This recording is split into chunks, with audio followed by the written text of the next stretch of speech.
Hello friend, आज आपण electrophilic substitution रिॲक्शनचा अभ्यास करणार आहोत. मग इलेक्ट्रोफिलिक सबस्टिट्यूशन रिॲक्शन्समध्ये पहिल्यांदा इलेक्ट्रोफिलिक सबस्टिट्यूशन रिॲक्शन्स म्हणजे काय याचा स्टडी करूया आपण. की इलेक्ट्रोफिलिक सबस्टिट्यूशन्स म्हणजे काय, सबस्टिट्यूशन्स म्हणजे काय की ज्याच्यामध्ये काय होतं की एखादा ॲटम काय होतो सबस्टिट्यूट होतो. की फॉर एक्झाम्पल आपण जर पाहिलं की याच्यामध्ये जर आपण कन्सिडर केलं की दिस इज बेन्झिन. ओके, मग त्या बेन्झिनमध्ये मला सांगा, जेव्हा आपण बेन्झिन स्ट्रक्चर्स पाहतो तेव्हा बेन्झिनमध्ये किती हायड्रोजन असतात? 6 हायड्रोजन असतात. ओके हां, मग हे जे 6 हायड्रोजन असतात बेन्झिनमध्ये, तर ते 6 हायड्रोजन आहेत. याच्यामध्ये आपण हायड्रोजन ॲटम जे आहेत ते रिप्लेस केले. म्हणजे 1 hydrogen atom which is replace by the electrophiles. कोणाकडनं आपण रिप्लेस करतो? इलेक्ट्रोफाइल्सकडनं रिप्लेस करतो. की hydrogen atom which is replace by the electrophiles. If it is electrophiles is replace by the hydrogen, the given reactions is known as the electrophilic substitution reactions. की रिॲक्शन्समध्ये आता aromatic electrophilic substitutions म्हणतो आपण, आणि हे electrophilic होत असताना त्याला एक रिएजंट असतो, म्हणजे they are giving to the reagent. तर मोस्ट ऑफ द रिॲक्शन ह्या AlCl3, त्यानंतरनं बोरॉन Cl3 आणि FeCl3 या 3 रिएजंटसोबतच ह्या रिॲक्शन्स का होत असतात. हे काय आहेत तर आपण यूज करतो त्याला ॲसिड कॅटलिस्ट असं म्हणतात.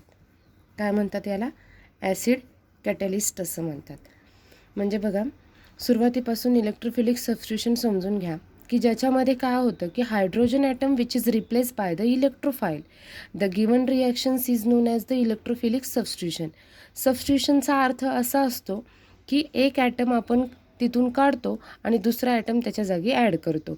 म्हणजे फॉर एक्झाम्पल, जर तुम्ही आता वर्गामध्ये बसला असताल तर मी म्हटलं की समजा आपल्याकडे संगीता आहे आणि दुसरी काय आहे, समीक्षा आहे.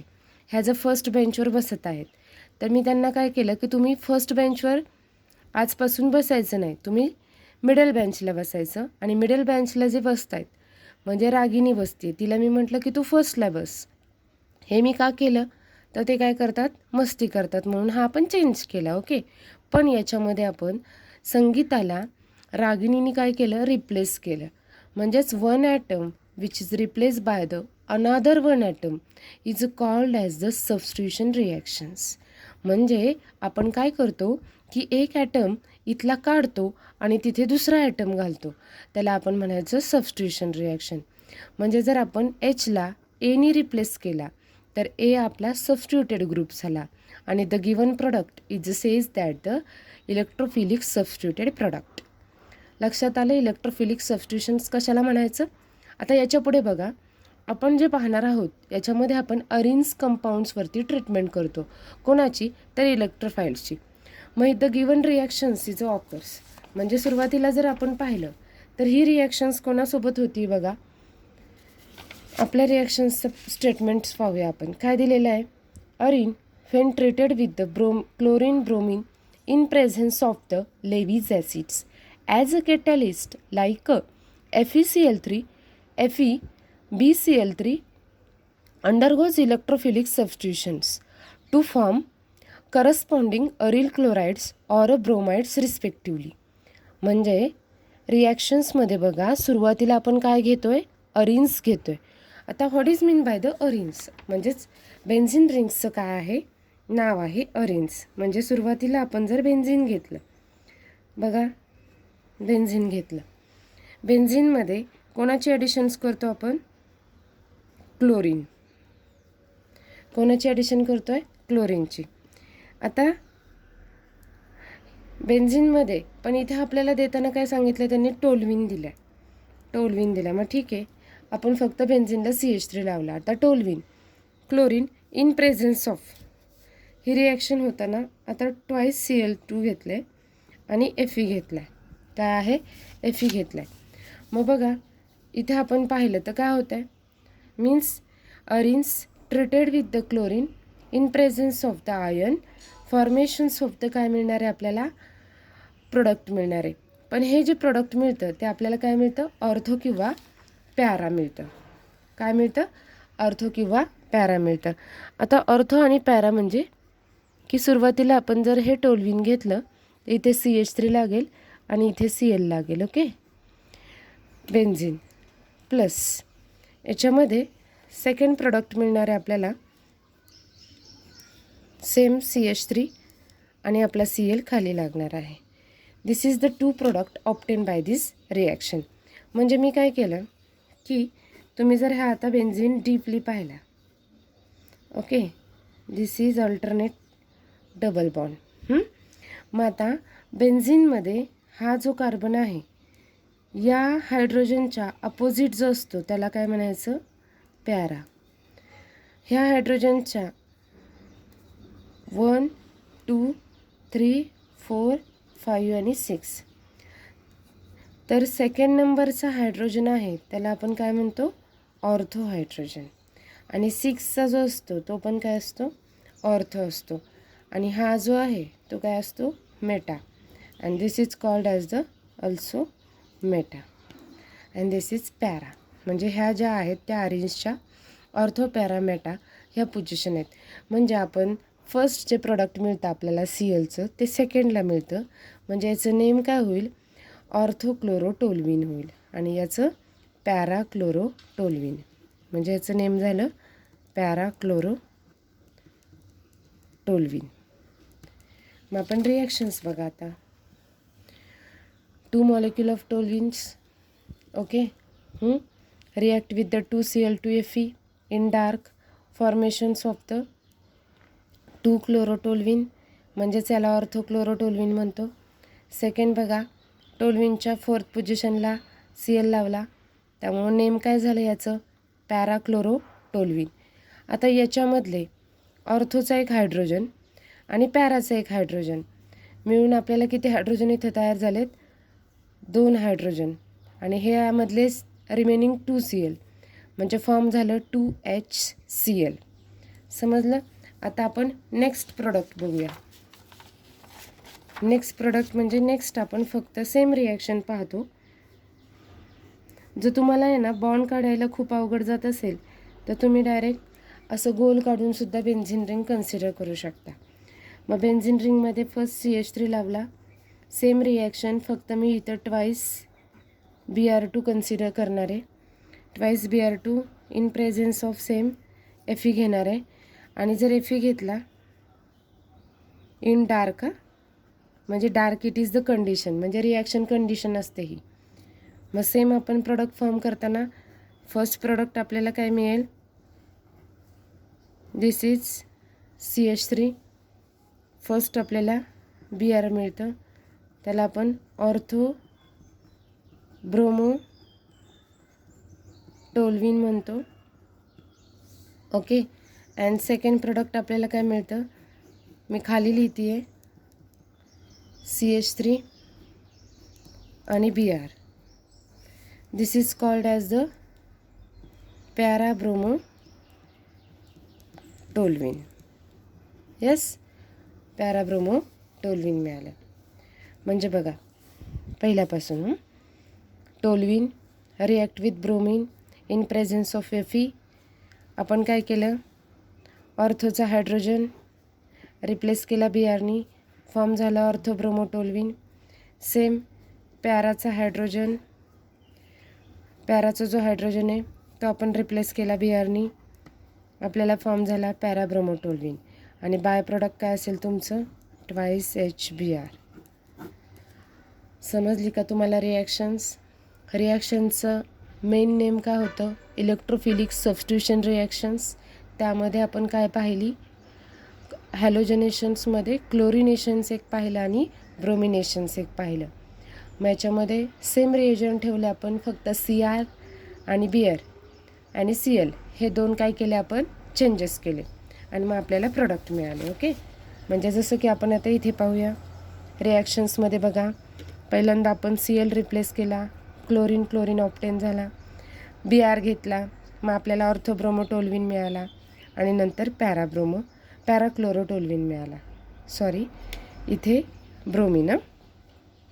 पॅराब्रोमो टोल्विन मिळाला. आता नेक्स्ट आपल्याला पाहायचे सेम तशीच रिॲक्शन आहे, फक्त थोडेसे चेंजेस आहेत. आता याला सॅडमेयर रिॲक्शन्स म्हणतात. मग सॅडमेयर रिॲक्शनचं नाव काय आहे? It is the name reactions. Why it is say that the name reactions? Because of it is the told by this scientist. म्हणजे कुणी डिस्कवर केलेली आहे? ही सॅडमेयर ह्या सायंटिस्टने डिस्कवर केलेली आहे, म्हणून आपण हिला सॅडमेयर रिॲक्शन्स म्हणतो. मग सॅडमेयर रिॲक्शन्समध्ये काय होतं? तर गिवन स्टेटमेंट काय दिलेलं आहे सॅडमेयर रिॲक्शनचं? Replacement of the diazonium group by the chlorine and bromine using the cuprous salt is called as the Sandmeyer reactions.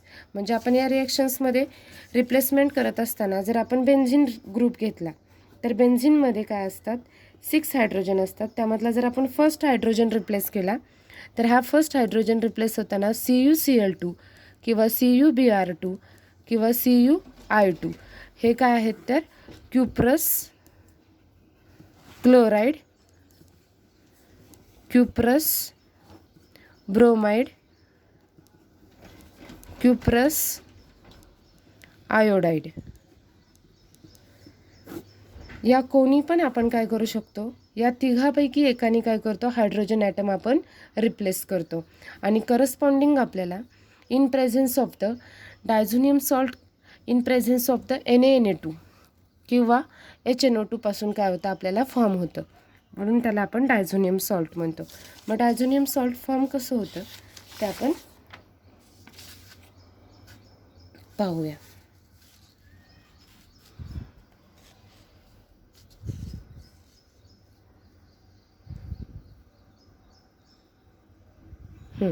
Diazonium salt form होत असताना सुरुवातीला रिॲक्शन कोणासोबत होते? Primary amines react with the nitrous acid to give diazonium cation RN triple bond N using the sodium nitride and HCl to form the benzene diazonium chloride. म्हणजे बघा, जर आपण काय केलं की प्रायमरी अमाइन घेतलं. आता प्रायमरी अमाइन्स म्हणजे कोणतं? की बेन्झिन रिंगला काय लागला? NH2 ग्रुप लागला, ते आपण त्याला प्रायमरी अमाइन्स म्हणतो. प्रायमरी अमाइन्स म्हणजे की जर आपण हा बेन्झिन कन्सिडर केला तर या बेन्झिनमध्ये हा जो NH2 ग्रुप आहे त्याला आपण प्रायमरी अमाइन म्हणतो. Means it is called as the aniline. म्हणजे याचं दुसरं नाव काय आहे? ॲनिलिन आहे. मग ॲनिलिन हा कन्वर्ट होत असताना कशामध्ये कन्वर्ट होतो? तर N triple bond NCl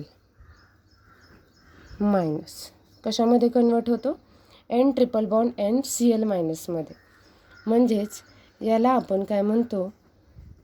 diazonium salt, benzene diazonium salt असं म्हटलं जातं. आणि हे बेन्झिन डायझोनियम सॉल्ट आपण जर हायड्रोलिसिस केलं HCl मार्फत तर आपल्याला काय मिळणार आहे? Cl लागतो इथं, म्हणजे फॉर्म होतं क्लोरो बेन्झिन. काय फॉर्म होतं? क्लोरोबेन्झिन्स आपल्याला फॉर्म होतं. म्हणजे आपण रिॲक्शनचं स्टेटमेंट काय सांगितलं होतं? की when primary amines is the react with the diazonium, react with the nitrous acid to gives the diazonium sodium nitride and HCl diazonium chloride and when it is the react with the cuprous salt to formations of the chlorobenzene. इथं जे आपण reagent वापरणार आहोत तो कोणता आहे? CuCl2. म्हणजे सुरुवातीला आपण NH2 घेतलं, NaNO2HCl म्हणजेच याला नायट्रिक ॲसिड्स किंवा नायट्रस ॲसिड म्हणतो आपण. आपल्याला N2Cl फॉर्म झाला आणि क्लोरोबेन्झिन फॉर्म झाला. म्हणजे मी पुन्हा एकदा तुम्हाला सांगते की सुरुवातीला आपण काय घेणार आहे? परत स्टार्टिंगला NH2 घेणार आहे, म्हणजेच इट इज प्रायमरी अमाइन. याला आपण ॲनिलिन असं म्हणतो. ॲनिलिनमध्ये आपण NaNO2 अँड HClची ॲडिशन करतो. ओके, मग आपल्याला फॉर्म होताना काय मिळतं? बेन्झिन आहे तसंच लिहायचं, इथे N डिरेक्टली कन्वर्ट करायचं N triple bond N Cl, N वर पॉझिटिव्ह चार्ज, Cl वर negative charge and react with CuCl2. It is called as the cuprous chloride. जर आपल्याला क्लोरीन बनवायचं असेल तर क्लोराईड वापरायचं आणि जर ब्रोमीन बनवायचं असेल तर आपण दुसरा प्रोडक्ट पण वापरू शकतो. आपण इथे Cl फॉर्म झाला आपल्याला क्लोरोबेन्झिन. ओके, याला क्युप्रस क्लोराईड म्हणायचं, याला डायझोनियम सॉल्ट म्हणायचं. ओके, म्हणजे aniline react with the nitrous acid, diazonium salt, cuprous chloride, chlorobenzene. Aniline is a react with the nitrous acid, formations of the diazonium salt, and diazonium salts is a react with the cuprous chloride, formation of chlorobenzene. The reactions is known as Sadmeyer reaction. हे आज आपण पाहिलेलं आहे. ॲनिलीन, डायझोबेन्झिन and chlorobenzene. Next लेक्चर्सला आपण next topic पाहणार आहोत. Thank you.